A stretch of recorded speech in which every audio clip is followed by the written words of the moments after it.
Quick quarantine quotes and quips with Pastor Rob. Welcome to another edition of Quarantine Quotes and Quips. Today I want to tell you about a little boy, a third grader named Philip. He was in a Sunday school class. Philip was a lovable and special boy, but Philip had a lot of disabilities, both physically and mentally. His Sunday school teacher had a lot of problems too, not because Philip was a bad kid or a problem child, but because the other third graders weren't always kind to the boy that was so different from the rest of the group. Sometimes third graders, even third graders in Sunday school, can be mean. Well, one Easter, the teacher gave all the children a plastic egg container and took them outside. They were going to do a little field trip.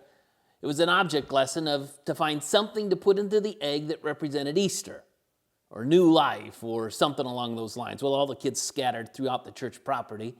When they gathered back together, the teacher was inspecting their finds.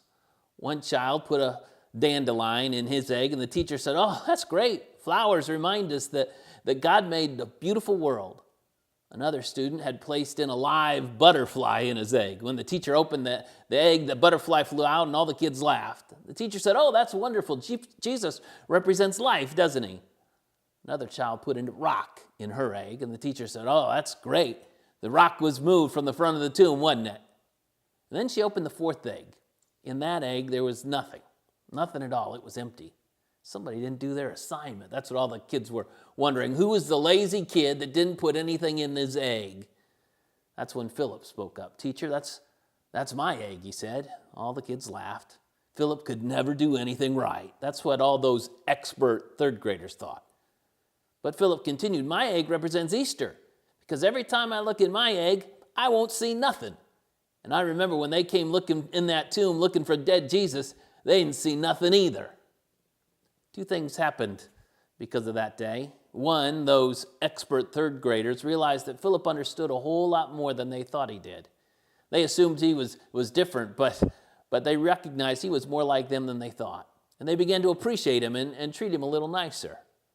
The other thing that happened was the next year at Philip's funeral. Philip died the following summer because of some of the complications to his many, many illnesses. And at his funeral, the teacher had those little, now fourth graders at the service.